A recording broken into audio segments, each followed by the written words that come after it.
Tema de hoje: eu sei que Deus é bom. Eu vou repetir: eu sei que Deus é bom. E eu queria que você repetisse no teu coração isso. Eu sei que Deus é bom.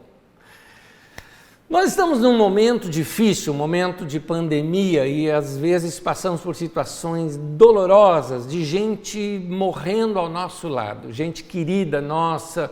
Alguns são amigos, outros são parentes, outros são amigos de amigos ou parentes de amigos.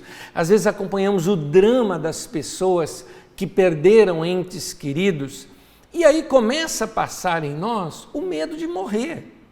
Vamos ser sinceros, uma pergunta para você. Você já sentiu medo de morrer?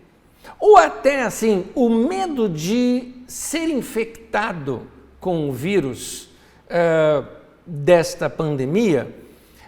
Eu queria de cara te dizer que este medo é completamente natural. Fique tranquilo com isso. Eu sei que tem muita gente que diz assim: não, mas o medo é do diabo. Quem criou o homem foi Deus. E se nós temos o medo, vem da parte de uma criação de Deus na nossa vida. Meu irmão, existem diversos tipos de medos na vida. A gente não pode também colocar o medo todo dentro de uma caixinha. E um desses medos, vou colocar assim, é um medo natural. Se ele é natural, veio com a gente. Se veio com a gente, veio com a nossa criação. Portanto, é dom de Deus. Como assim, Anésio? O medo é dom de Deus? Sim. É um medo para que nós vivamos uma vida segura e tenhamos o senso de perigo. O nosso senso de perigo nos dá medo e isso nos protege. Por exemplo, você não teria medo de, daqui a pouco, vamos lá, atravessar a marginal do Tietê, ter que fazer uma travessia? Ele dá medo. Você não teria medo de estar num lugar, numa altura, segurando apenas numa corda? Dá medo. O que é isso? É o medo da sobrevivência. Esse medo gera em você adrenalina, esse medo acorda você. É o medo de alguém que numa mata é surpreendido por um bicho que possa lhe pegar. Naquele momento o medo te faz correr, te faz subir numa árvore, te dá forças que antes você não tinha.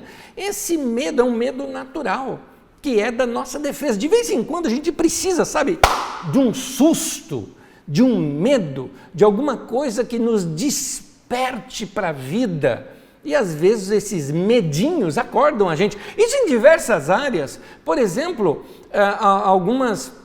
algumas pessoas, por exemplo, ao longo dessa pandemia, começaram a ter conflitos e problemas nos relacionamentos, e aí daqui a pouco o relacionamento chegou a um ponto que você pensou: eu vou perder essa pessoa.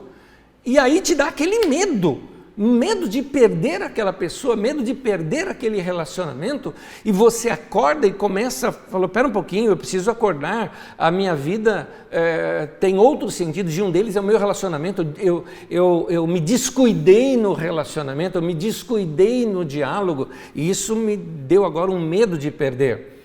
O medo de perder uma pessoa amada, por exemplo, nós acompanhamos vários casos na nossa comunidade, um deles em mente que eu tenho, do sofrimento de uma pessoa em que o cônjuge estava no hospital, internado. Então, aquele medo de perder aquela pessoa amada, onde eu estava ouvindo notícias de um casal da nossa comunidade, em que nosso irmão querido passou pelo hospital, foi internado, chegou a ser entubado e agora teve a sua alta.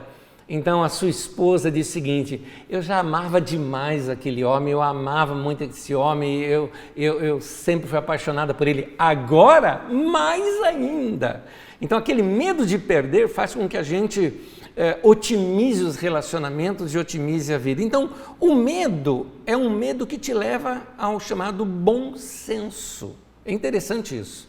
É um medo que faz você se prevenir, não é? Eu vou te mostrar, por exemplo, um texto bíblico em Provérbios capítulo 2, no versículo 11, diz assim, olha que interessante esse texto: o bom senso te guardará e o discernimento te protegerá. Guarda bem isso que está aí no texto: o bom senso te guardará.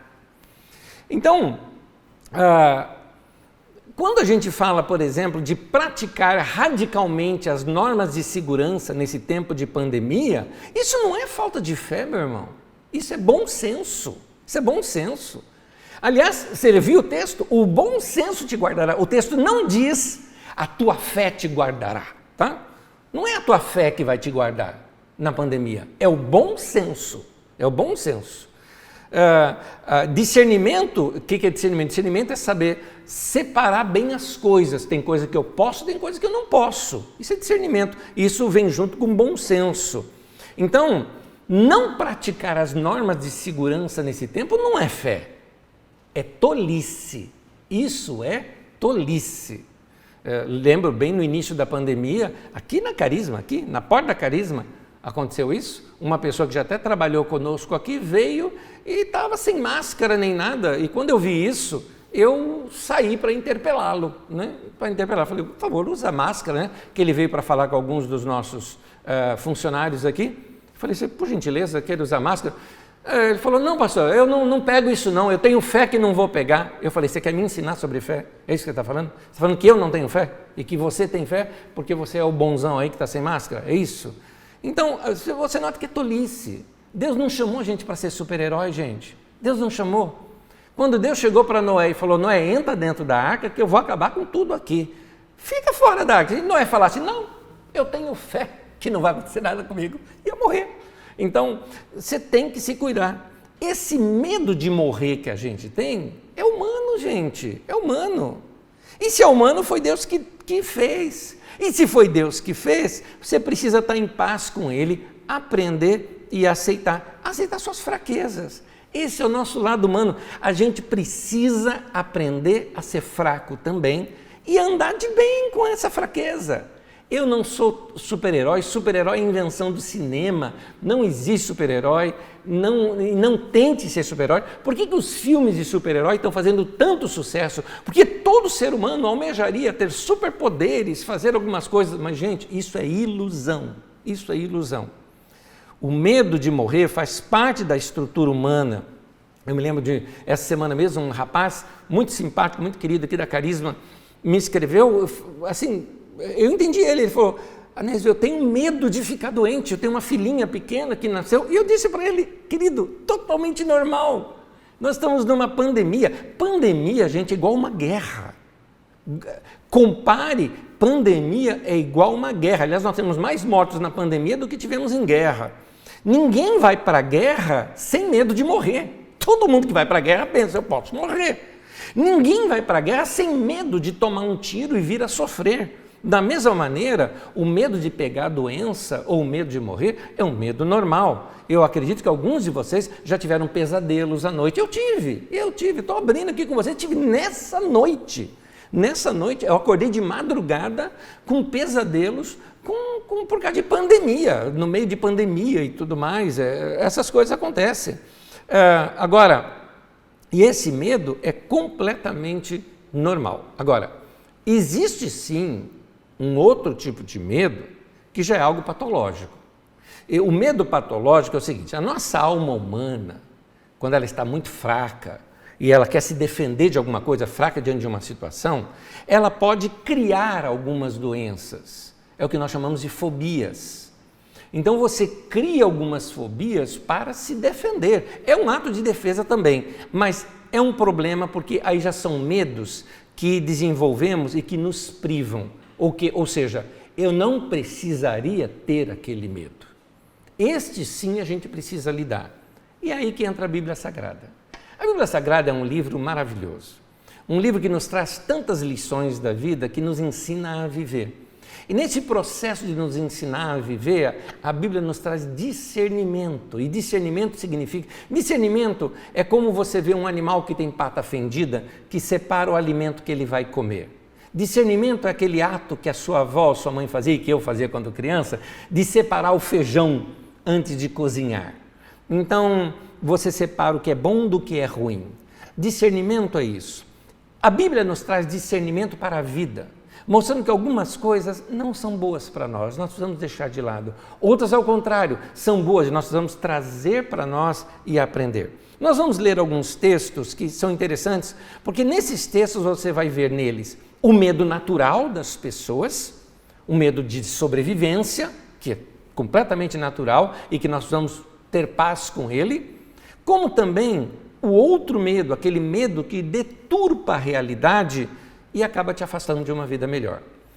O texto é grande, então eu vou ler primeiramente um texto, são 3 ou 4 histórias que eu vou contar aqui. A primeira eu vou lê-la inteira, as demais eu vou narrar e depois você faz na sua leitura diária uma leitura mais ampla do texto de Lucas no capítulo 8. Eu começo no versículo 22 ao 25, contando a história de uma travessia no mar da Galileia que tem uma tempestade. Jesus chama os discípulos, entram todos num barco, vamos para o outro lado e no meio daquela passagem toda, que é muito longa, o mar da Galileia é um grande lago, na verdade, é o lago de Genezaré, lago de Tiberíades, mar de Tiberíades, ou mar de Cafarnaum, ou lago de Cafarnaum, tem vários nomes que são usados antigos.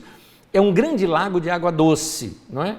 Mas tem tempestades, porque ele é muito grande, então tem tempestades ali no meio e os discípulos vieram ao desespero achando que iriam morrer. Essa sensação de diante da morte lhes causou medo. Vamos ver isso no texto. Lucas 8, 22 diz assim: certo dia Jesus disse aos seus discípulos: vamos para o outro lado do lago. Grava bem isso. Vamos para o outro lado do lago. Eles entraram num barco e partiram. Enquanto navegavam, ele adormeceu. Jesus adormeceu. Abateu-se sobre o lago um grande e forte vendaval, de modo que o barco estava sendo inundado. Eles corriam grande perigo. Os discípulos foram acordá-lo, clamando: mestre, mestre, olha a frase, vamos morrer. E ele se levantou, repreendeu o vento e a violência das águas, e tudo se acalmou e ficou tranquilo. Onde está a sua fé? Perguntou ele aos seus discípulos. Amedrontados e admirados, espantados seria aqui a melhor tradução, eles perguntaram uns aos outros: quem é este que até os ventos e as águas dá ordens e eles lhe obedecem? Muito bem. Você vê que no meio do texto Jesus fala assim com eles: onde está a sua fé? Vamos lá. O que é que você acha que Jesus esperava dos seus discípulos? Porque lendo o texto e com essa mente neopentecostal do neocristianismo, do neoevangelicalismo que nós temos nos nossos dias nas televisões, cheias de coisas espetaculares, cheias de grandes milagres, o nosso primeiro pensamento é que Jesus esperava que eles repreendessem o mar e que repreendesse o vento. Pensa comigo. Querido, segundo a Bíblia Sagrada, Romanos 10, 17, diz isso: você só pode ter fé quando a fé vem de Deus. A fé é dom de Deus, diz em outro texto das Escrituras. A fé é um dom de Deus. Em Romanos 10 já diz que ela vem para nós através de uma palavra de Deus. Então a fé, ela é fruto de uma palavra de Deus ao nosso coração. E aí eu te pergunto, onde foi que Jesus deu uma palavra para eles que eles teriam poder para repreender ventos e tempestades? Não tem. Querido, não tem. O caso é a nossa imaginação hoje, odierna, né, desses dias, que nós atrelamos fé com ações espetaculares. Nós atrelamos fé somente com grandes milagres. Quando a gente fala fé, a gente imagina aquela pessoa que não tem medo de nada, que fala e as coisas acontecem, e chamamos isso de fé. Essa é uma caricatura moderna que fizemos sobre a fé. Não é o que a Bíblia diz sobre fé. A palavra de Jesus, porque se Jesus disse que eles não tinham fé e estava de uma certa forma cobrando que eles tivessem fé, o que é que Jesus estava de fato esperando deles? Veja bem, se a fé vem por uma palavra de Deus, Jesus deu-lhes uma palavra. Qual é a palavra que Jesus deu para eles que eles deveriam exercer a fé naquele caso? Foi a palavra de início. Jesus chegou para eles e falou: vamos para o outro lado. Foi isso. Jesus não disse: vamos para no meio do mar e afunda. Ele não falou isso. Ele falou: vamos para o outro lado. O que Jesus queria dos discípulos era uma fé simples. Uma fé que se entrega para Deus e que confia em Deus e que o que Deus fizer, ele está confiante de que Deus sabe o que é melhor para a sua vida. É uma fé que confia e se deposita nas mãos de Deus. Aliás, o próprio verbo confiar tem essa ideia de um depósito bancário. O depósito bancário hoje se utiliza da palavra confiar. Você confia a sua riqueza a um banco, por exemplo. Você confia o seu salário lá. Na língua inglesa, inclusive, até hoje se usa trust ou trust company, ou seja, lugares de investimento, ou quando você confia suas finanças a um lugar. Então, confie que Deus vai fazer o melhor. Isso era a fé. A fé que Jesus esperava deles era o seguinte: confia que a sua vida está nas mãos de Deus e que Ele vai cuidar de você. Se Deus quisesse que a gente morresse, a gente morria, mas confia que nós vamos para o outro lado. Essa fé simples que Ele queria que você tivesse. Então, meu irmão, você não vai controlar Deus. Deus não te dá fé para você controlar Deus. Você também não vai controlar seu destino, né, como algumas pessoas falam. Nem tampouco o destino dos outros pela sua fé. Não, eu tenho fé, eu vou jejuar, eu vou orar e aquilo vai mudar. Isso não é fé, querido, isso é presunção. É querer ser Deus, é querer ser super-herói. E você não tem dom para isso, nem eu tenho. Então, eu e você temos que admitir algumas fraquezas nossas. Uma delas é que nós não vamos controlar as tempestades da vida. Quem controla as tempestades da vida, nesse texto está claro, é Jesus. Então corra para Ele. É para Ele que você tem que correr. Não são os discípulos que dão ordem ao vento e ao mar. É Jesus quem faz isso. Então você vai procurá-lo, vai buscar com teu coração. Sentir o medo da morte é normal. Sentir o medo diante de uma tempestade é humano. Sentir o medo no meio de uma pandemia também é humano. Mas corre para Jesus. Porque depois que Jesus liberar a sua palavra, você vai ter o quê? Paz, tranquilidade. Foi o que aconteceu ali. A tempestade cessa, acalma o nosso coração. Qual é o teu papel e o meu? Apenas confiar. Nós vamos confiar em Deus. Isso é fé. Eu confio nele. Então, tem aqui o medo natural. Mas nesse mesmo texto a gente nota um outro medo, um medo prejudicial. O primeiro medo que a gente encontra, mestre, vamos morrer, é um medo natural. Mas o segundo que aparece, porque diz lá, amedrontados e admirados, espera um pouquinho, tudo já tinha acalmado. Eles estavam com medo do quê? Como eu disse, o primeiro medo era completamente natural, mas o segundo medo vem depois da bronca de Jesus. Então esse segundo medo era uma espécie de medo de terem sido desqualificados, ou, principalmente, como eles ainda eram imaturos e não conheciam muito bem o amor de Deus, e a graça de Deus, que isso foi sendo revelado através do ministério de Jesus para eles, eles tinham aquele pensamento de vamos ser castigados por não ter crido. Você não creu, vai ficar doente. Por que você não creu? Você não creu. Então, aquele medo de ato e consequência, e que tira Deus da jogada. Na verdade, o que Jesus está dizendo, vocês não têm fé? Eu disse que nós vamos para o outro lado. Jesus vai, acalma a tempestade, o mar, e fica tudo ok. E eles continuam com medo. Eles têm um outro medo agora. O medo de que vão ser desqualificados. Eles não conheciam. Imaginavam que Deus sempre trabalhava naquela forma retributiva, né? Não creu, vai colher as consequências. Só que isso mudou na vida deles. Ao longo dos anos, eles foram conhecendo mais a Deus. a maturidade no relacionamento com Deus foi mudando esta imagem que eles tinham de Deus. Note, o primeiro medo é completamente natural, mas esse outro medo gerou neles uma má imagem de Deus, que foi sendo consertada ao longo dos anos na vida deles. Um deles, Pedro, que estava nesse barquinho, tem a sua vida modificada nas suas experiências com Deus. Agora já um ancião, mais velho, maduro, quando ele fala de Deus, ele não fala de modo aterrorizante. Olha o que Pedro diz acerca de Deus em 2 Pedro, eu anotei 1 Pedro no texto, me desculpa. Não, 1 Pedro mesmo, 1 Pedro capítulo 5, versículo 10, está correto o texto. O Deus de toda graça. É assim que Pedro, na sua maturidade, chama a Deus.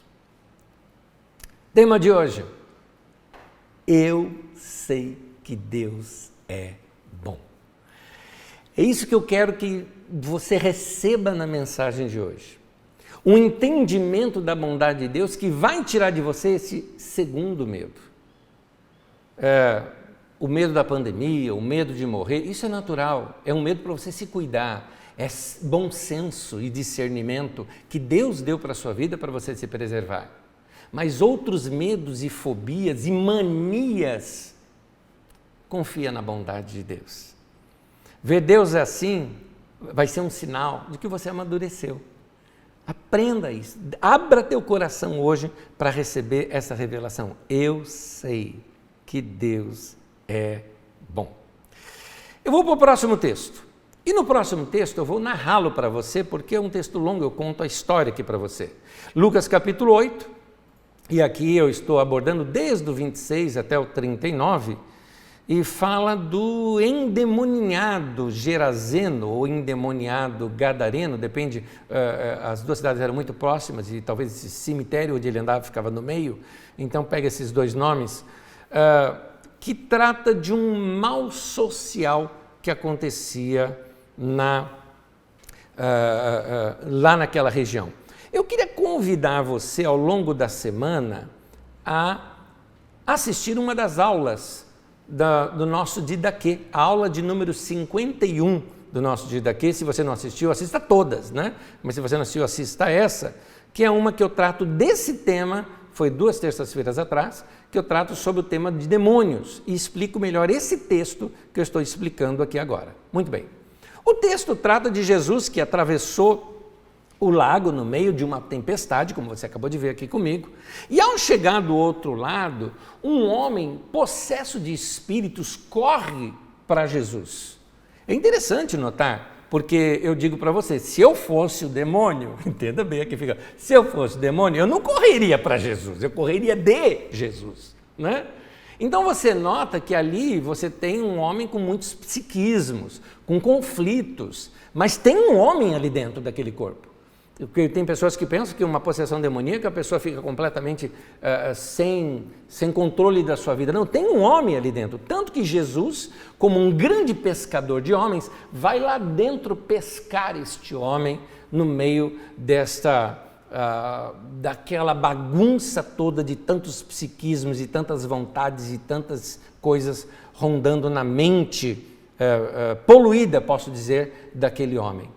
Naquele confronto de Jesus com aquela força demoníaca, você vai notar que o texto explica um pouquinho como estava a vida deste homem. Lucas 8, no versículo 29, diz assim: muitas vezes ele tinha se apoderado, o demônio tinha se apoderado dele, mesmo com os pés e as mãos acorrentadas e entregue aos cuidados de guardas, aquele endemoniado quebrava as correntes e era levado pelo demônio a lugares solitários. Ele acabava vivendo no meio dos túmulos, das tumbas ali. A vida do homem estava completamente destruída. Aquele endemoniado era uma lenda na cidade. Eu diria que ele era um mal sociologicamente necessário para aquela estrutura daquela cidade.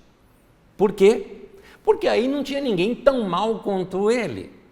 Dessa forma, tudo que era ruim era aquele homem. Assim, aqueles habitantes daquela região justificavam as suas mazelas, os seus erros. É muito provável que esse demônio virou uma figura mitológica na educação, entre aspas, daquele povo, principalmente na educação também, aqui, entre aspas, religiosa daquele povo. Tenho certeza de que alguns religiosos começaram, como hoje em dia se faz, tá? Começaram a usar a figura do medo para controlar a mente e a vontade das pessoas. Olha, se você não obedecer os seus líderes, vai ficar como aquele homem. Então aquela figura mitológica era importante, até pai e mãe na sua educação também faziam a mesma coisa. Filhinho, olha lá, obedece pai e mãe. Aquele lá, ó, ele era uma criancinha também, mas desobedecia o pai e a mãe. E aí as lendas mitológicas em cima do homem. O homem já tinha uma vida desgraçada. O povo desgraçava mais ainda, usando como uma figura lendária, como um bicho-papão em cima do telhado que vai pegar a criança se ela não dormir. Então, nos nossos dias, nós também temos os nossos gadarenos. Você vê isso em todos os meios possíveis. Você vê isso na política, que tem os nossos gadarenos para esconder a sujeira de outros menorzinhos, não é? Você vê isso na nossa sociedade, onde nós mostramos e expomos os erros dos outros para esconder os próprios erros. Sendo assim, aquela sociedade gostava de ter o maluco, o louco ali para esconder as suas mazelas. Mas o mal foi tirado por Jesus, porque Jesus olhou a vida daquele homem, totalmente um pária da sociedade, era amado por Jesus também, e Jesus foi pescar este homem também. Em Lucas 8,35, conta, depois do homem ter sido liberto, diz assim: o povo foi ver o que havia acontecido, o homem tinha sido liberto. Quando se aproximaram de Jesus, viram que o homem, de quem havia saído os demônios, estava assentado aos pés de Jesus. Olha que cena linda, vestido e em perfeito juízo. Mas olha esse detalhe, e ficaram com medo. Eu pergunto, medo de quê? É que agora eles estavam expostos. Veio a denúncia, e agora vão prender alguns que roubaram, agora vai aparecer os que roubavam menos. Veio então uma situação em que o grande louco e maluco está livre e não existe mais esse louco e maluco. Existe um homem são, um homem saudável. Aquela sociedade agora estava com medo diante disso. Cadê aquele em quem nós podemos jogar a culpa? E em Lucas 8 mostra a reação, também dominado pelo medo. Olha o que o medo gerou nessas pessoas. Lucas 8,37. Então, todo o povo da região dos Gerazenos suplicou a Jesus que se retirasse, mandar Jesus embora, porque estavam dominados pelo medo. Nota essa expressão, dominados pelo medo. Quando alguém está debaixo de um medo inexplicável, tende a tomar decisões erradas. Então, ao pedirem para Jesus sair dali da região, foi a pior coisa que eles podiam ter feito. Mas eles estavam debaixo de um medo, agora de uma fobia, de uma consequência, de um desespero, em que tomaram a decisão errada ao fazerem isso. A história continua. Eu acho legal esse texto de Lucas, que ele vai emendando as histórias. Muito bem, a próxima história que entra nesse nosso panorama aqui de Lucas 8, está em Lucas 8, de 40 a 56, onde conta duas histórias juntas, que elas se intercalam. A cura da filha de um grande líder conhecido, um homem muito conhecido ali naquela cidade, que era um líder da sinagoga, um dos principais, e uma mulher anônima, que aparece no meio da multidão com uma hemorragia crônica, e ela é curada. Quando isso se dá? Vamos à história.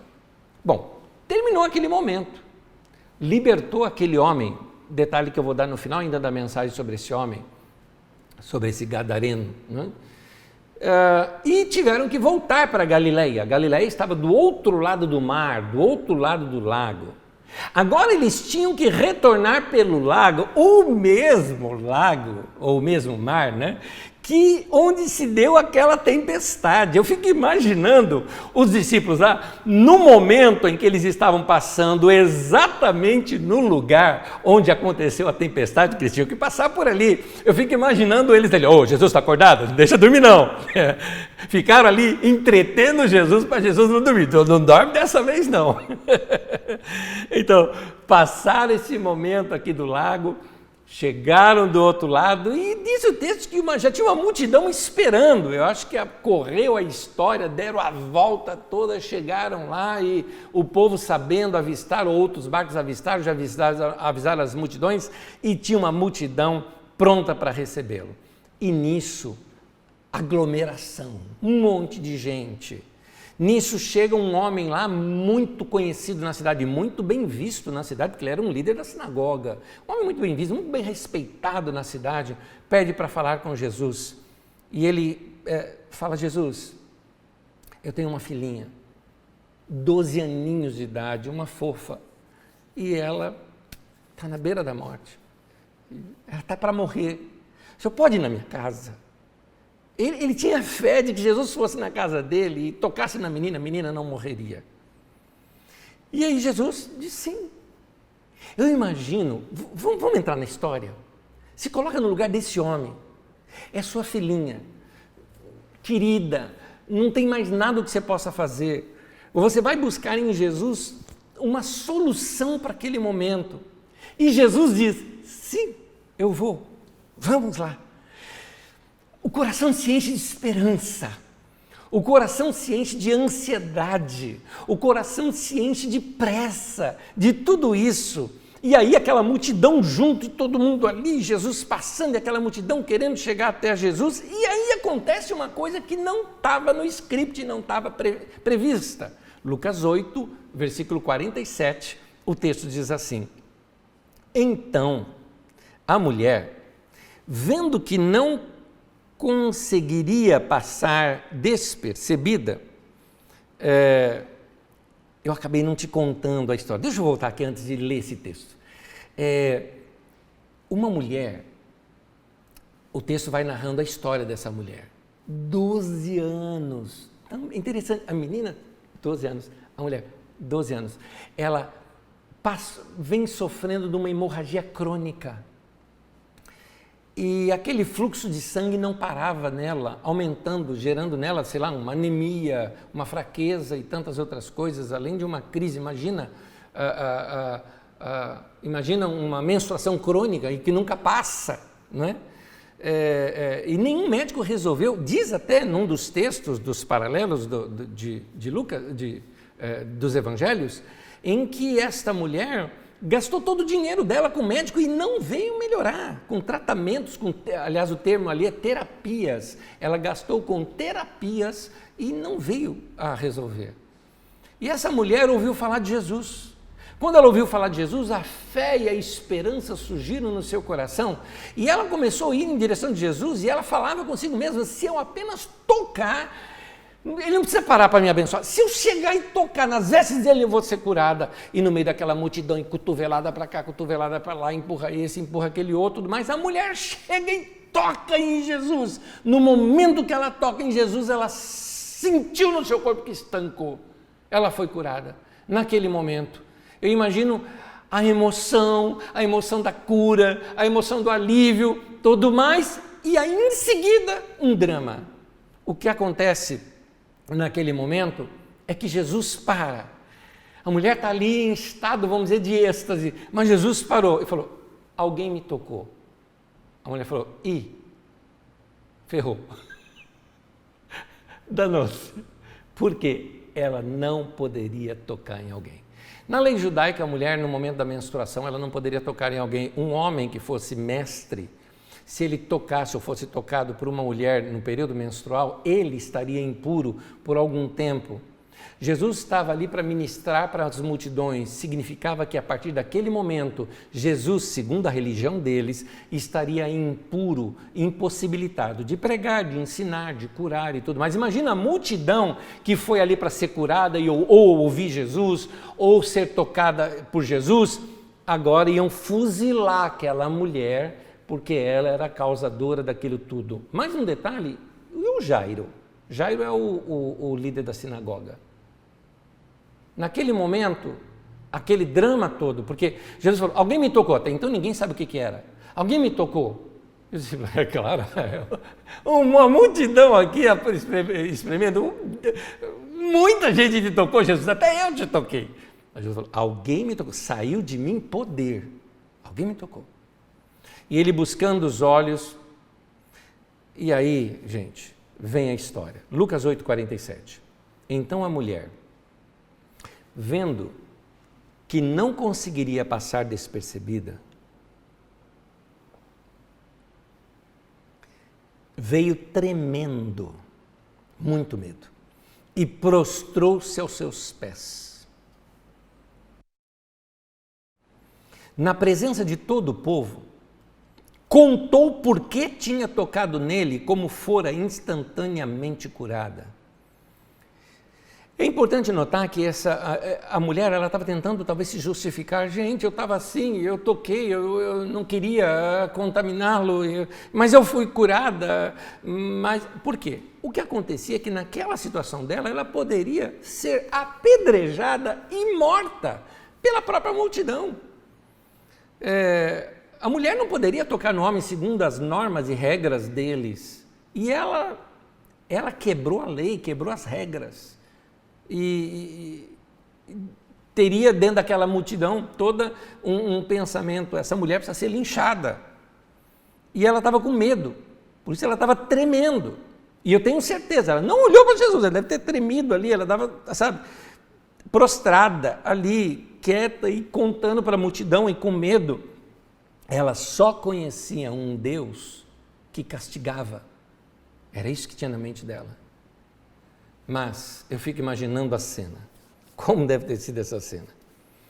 Quando ela simplesmente levanta os olhos e cruza o olhar dela com o olhar de Jesus, que deveria estar assim, com aquele sorrisão, só esperando ela olhar para ele. Lucas 8,48 diz, esse momento. Então Jesus, ele lhe disse, filha, a tua fé te curou, vai em paz. Eu acho demais esse texto de Jesus, porque eu fico imaginando a cena, aquela mulher apavorada, quando ela cruza os olhos com Jesus, essa frase, essa primeira, esse vocativo dele foi demais. Filha, filha. Eu acho que naquele momento ela se sentiu abraçada. E ele ainda fala, não fui eu que te curei, foi a tua fé. Em outras palavras, ele estava dizendo para todo mundo, olha, ela tem que ser imitada por todos vocês. É isso. Ela é um modelo, ela é um padrão. A religião diria, ela tem que ser apedrejada, escorraçada. Jesus está dizendo, não, ela é um modelo, ela é um padrão. E Jesus fala, não fui eu, não fui eu. Nota que nem Jesus tinha esse senso de super-herói que algumas pessoas têm nos nossos dias, né? Ao narrar alguma cura, sempre narram, né? Porque Jesus poderia ser, se fosse nos dias de hoje, alguém contando dizia assim, Jesus diria, filha, eu tenho poder para curar e você seja curada. Jesus não fez nada disso.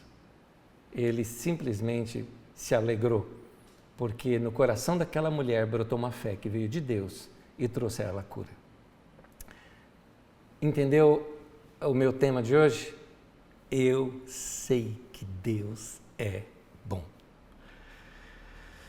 Muito bem, não podemos esquecer que tinha um homem ali, aflito por causa da sua filha.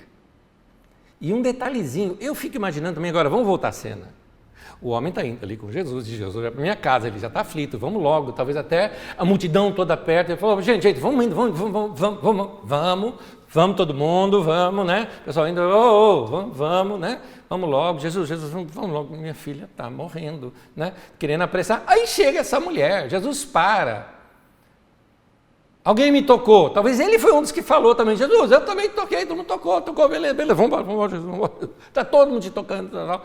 Aí vem a história da mulher, a mulher conta a história dela, diz ali o texto que ela contou como é que aconteceu, tudo, tanto que eles narram, ela teve por tantos anos, foi em todos os médicos, ela dá um testemunho ali. O homem ali talvez já estava assim, vamos lá, mulher, logo, termina logo, isso. Né? Talvez depois que Jesus falou, filha, tua fé te curou. O homem falou, tá bom, passa. Vamos embora agora, vamos lá ver minha filha. Eu estou olhando aqui o lado humano do cara. É claro que eu acho que ele não fez isso, mas aqui a minha imaginação mostrando o que a sombra dele fez, né? A ideia dele. Muito bem. Nesse instante, eles vão seguir de novo aquela caminhada lá para a casa do Jairo. Chega um pessoal lá da casa dele, ô, Sr. Jairo, cara lá da casa dele, sim, pois não, e aí na cara ele já nota, não precisa mais incomodar o mestre, tá? Sua filha morreu. Eu imagino o choque desse cara nesse momento. Desculpa aqui o termo, talvez uma das coisas que ele deve ter feito foi assim, olhado para o lado e fuzilado aquela mulher, né? Jesus, pega esse homem, eu acredito, aqui é coisa minha, né? Talvez não pelos costumes deles, mas se fosse aqui, né, brasileiro, nosso jeito, aquele abração no cara, vem cá, eu vou até tua casa ainda, eu vou continuar. Olha o que Jesus disse para ele, Lucas 8, versículo 50. Ouvindo isso, Jesus disse a Jairo, não tenha medo. Tão somente creia e ela será curada. Que momento de aflição é esse? Jesus chega na casa, diz que a menina estava até dormindo, ele usa um eufemismo, ali as pessoas riem de Jesus, ele manda as pessoas saírem, entra apenas com os discípulos, dá uma palavra para a menina e a menina volta. A Bíblia diz, o espírito voltou ao corpo e ela se levantou e Jesus fala, talvez até num tom bem humorado, né? Todo mundo, a menina voltou, e Jesus fala, dá comida para ela, deve estar com fome, ou seja, está tanto tempo aqui sendo velada, não comeu nada, né? Dá uma comidinha para ela, deixa essa menina comer. E aí Jesus, só tem uma coisa aqui nesse texto que realmente, irmãos, eu entendo o que o texto quer dizer, mas assim, é difícil. Aqui uma palavra de Jesus que é muito difícil de ser obedecida, Jesus chega assim e fala, não conta nada para ninguém. Como é que é? Como é que é isso? Está igual aquela, curou um mudo e falou, não conta para ninguém. Não dá, né? Ou a menina ressuscitou e não conta para ninguém. Pois é, Jesus na verdade está mostrando o seguinte, ele não estava querendo holofote, ele não estava querendo ser o curandeiro, ele não estava querendo ser o grande, o poderoso Jesus, ele só estava querendo trazer uma alegria para uma família, só isso. Então, isso mostra a bondade de Deus. Ele estava demonstrando ali a bondade de Deus. E a bondade de Deus para todos nós, naquele momento, de como Ele se preocupa com as nossas situações da vida, como Ele se preocupa com o nosso luto. A gente não sabe lidar com o luto, a gente não sabe lidar com as dores da morte, a gente não sabe tudo isso. Por isso meu tema de hoje, eu sei que Deus é bom. Deus é bom. O medo de muita gente vem por causa de uma ideia errada que as pessoas têm sobre Deus. Muitos líderes religiosos usam o medo para manipular o povo. Eu vejo hoje em dia, colocando medo nas pessoas durante a pandemia, medo naqueles que não quiseram frequentar a igreja durante a pandemia. Tem gente até hoje brigando. Aliás, eu tenho visto aí na internet alguns falando, onde já se viu, você precisa ir no mercado, você vai, você precisa ir numa farmácia, você vai, mas na igreja você não vem. Gente, mas eu posso servir a Deus de outras maneiras também, não é? E colocando medo nas pessoas, Tem gente que pressiona, colocando medo nas pessoas que não querem frequentar aquelas reuniões, ou principalmente gente que quer sair daquele grupo, que está sentindo que o grupo é muito opressivo e quer ir para outro grupo, que é cristão também, mas tem uma linguagem muito mais acolhedora, e eles colocam maldição em cima. Você vai voltar para cá, vai voltar num leito de enfermidade. Isso chama-se feitiçaria. Isso não é evangelho do Senhor Jesus. Isso causa nas pessoas uma ideia errada sobre Deus. E a minha ideia nessa mensagem, o meu coração, melhor dizendo, nessa mensagem, é pastorear você, alimentar você, rebanho de Deus, com essa palavra de Deus, para mudar essa imagem, consertar essa imagem na sua mente, para que você possa dizer, como eu digo na minha vida, você possa dizer na sua vida esse nosso tema: eu sei que Deus é bom. Eu quero ler com você o Salmo de número 103, versículo 8. Leia comigo.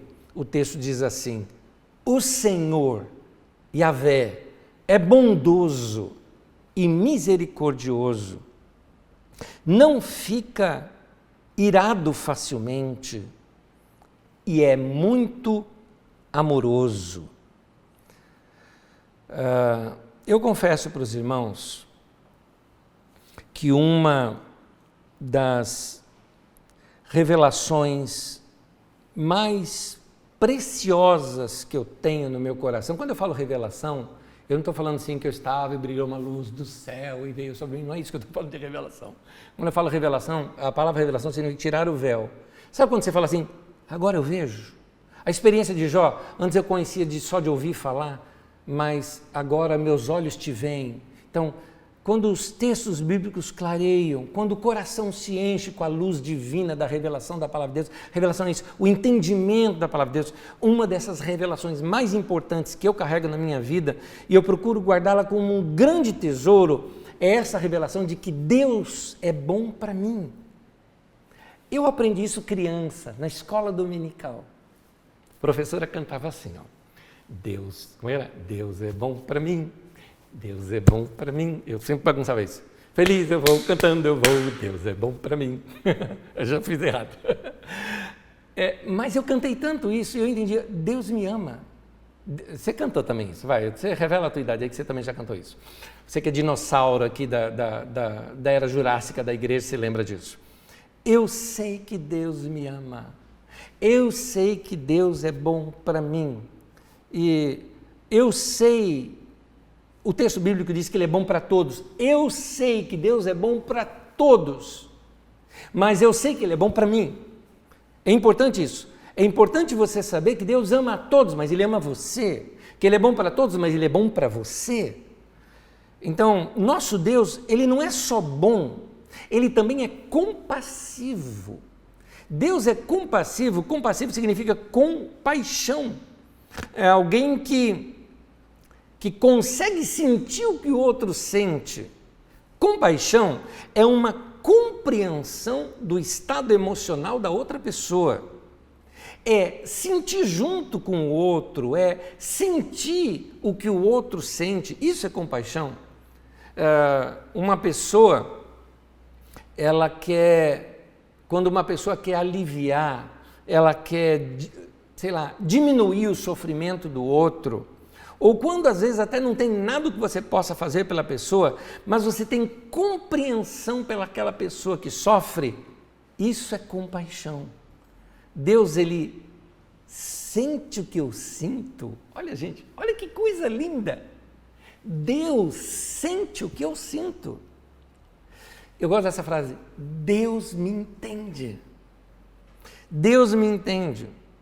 Algumas vezes, o que mais queremos é ter ao nosso lado alguém que nos compreenda.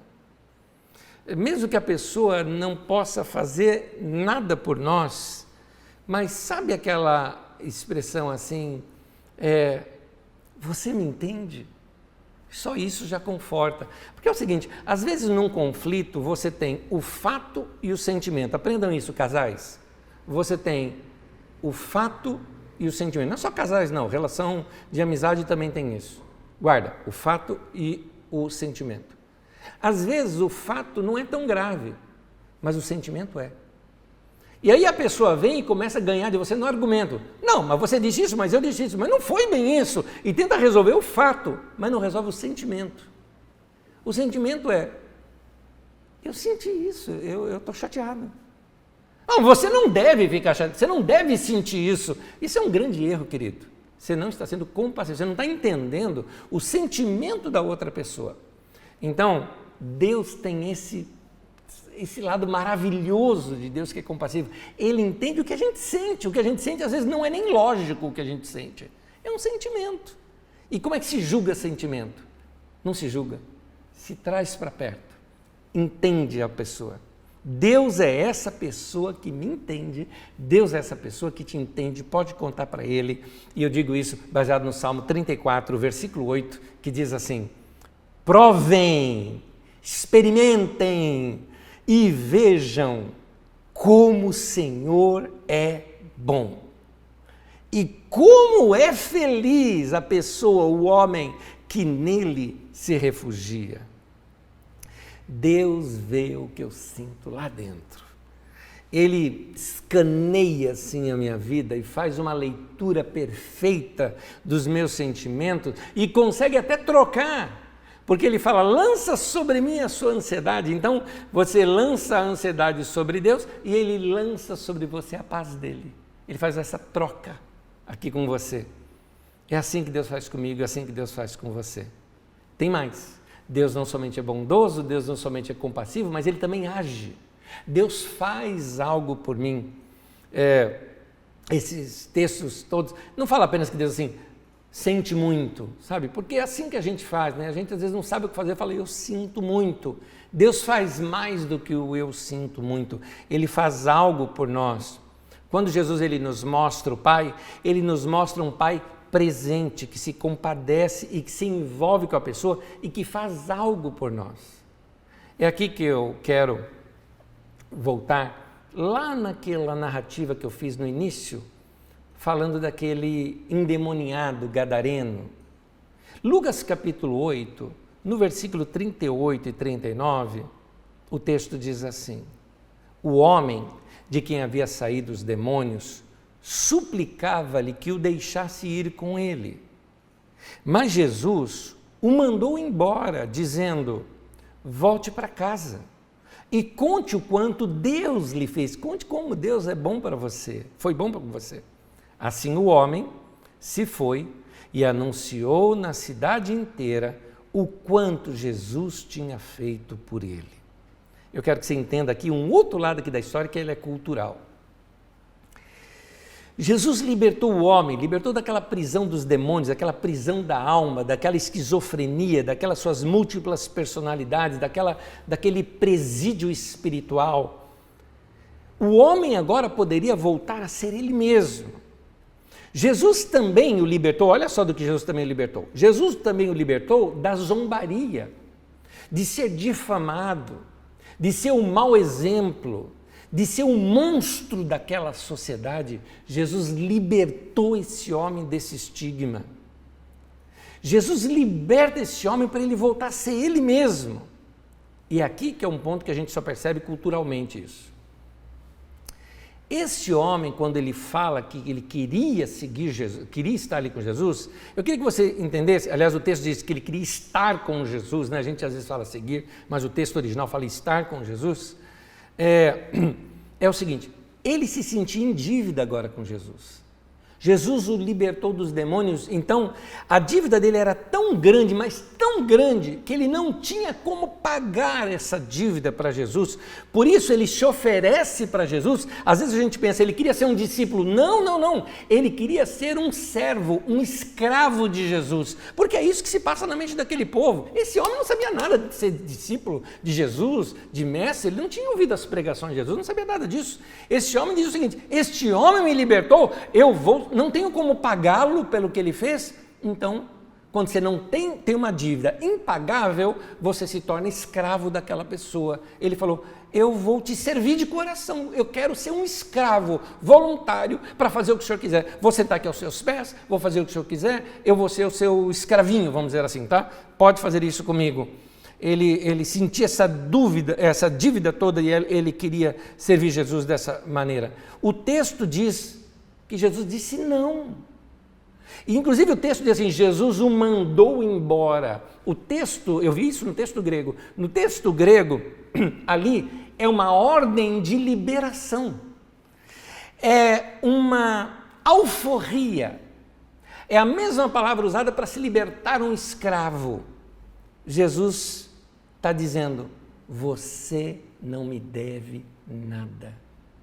Volta para a tua família, vai viver a tua vida e conte para as pessoas o que Deus fez com você, como Deus teve misericórdia de você, como Deus foi bom com você.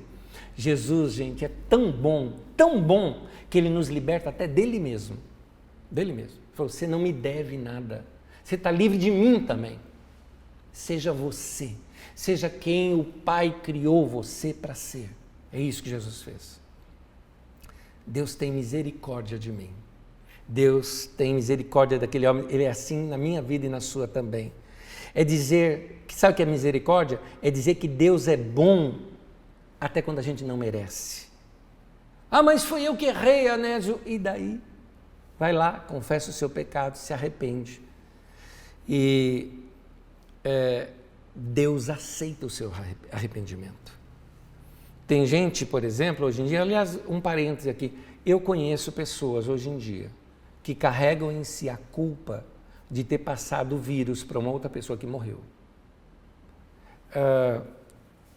Eu quero dar uma palavra direta para você que passa por esse sentimento de culpa. Deus te entende. Deus tem misericórdia de você. Deus te tira dessa culpa. A culpa não cabe em nós, ela trava o nosso sistema, não tem a ver, ela não dá para instalar a culpa na gente, ela fica aqui. Por isso que a culpa incomoda, porque ela não se aloja, ela não faz parte da gente. Ela vai causando conflito, curto-circuito lá dentro. Deus está dizendo, tira isso. Eu estou te trazendo perdão, estou te trazendo coração. O que Deus está dizendo é, eu entendo você. Então, livre-se dessa culpa. Jesus fala, lança sobre mim, deixa Ele colocar em você a paz dEle. É isso que eu quero te dizer na mensagem de hoje. Eu sei, eu quero que você saiba também, eu sei que Deus é bom. Então, querido, nesse tempo difícil para a gente, tempos em que talvez você passou aí por uma perda difícil na sua vida de uma pessoa querida, talvez um desemprego que perdura e você não tem perspectiva. Eu sei que Deus é bom. Talvez você passou uma crise no casamento, uma traição, uma separação, um divórcio, perda de um relacionamento. Eu sei que Deus é bom. Deus não me abandonou. Eu estou numa crise financeira, eu passei por uma traição de um amigo. Gente que era meu amigo não é mais e eu estou sentindo falta. Eu sei que Deus é bom, corre para Deus. Porque Ele enxerga coisa que não estamos vendo, Ele conhece coisas que nós não conhecemos. Quando a vida não faz sentido, corre para Jesus. Corre para Jesus.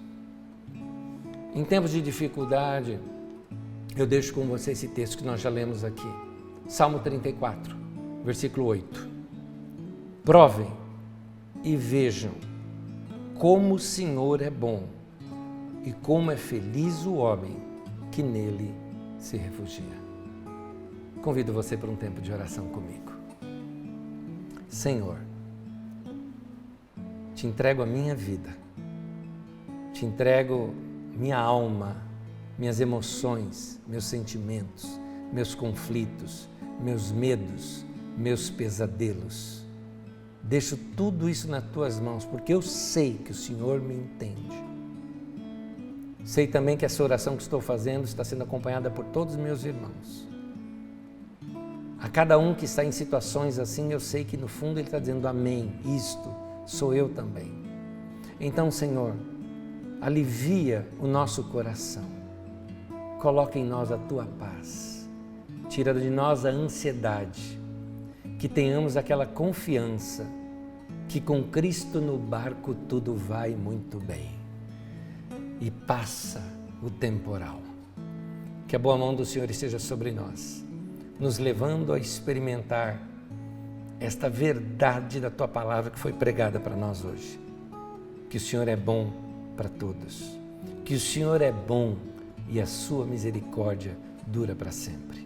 Obrigado por cuidar de nós. Em nome de Jesus. Amém. Amém.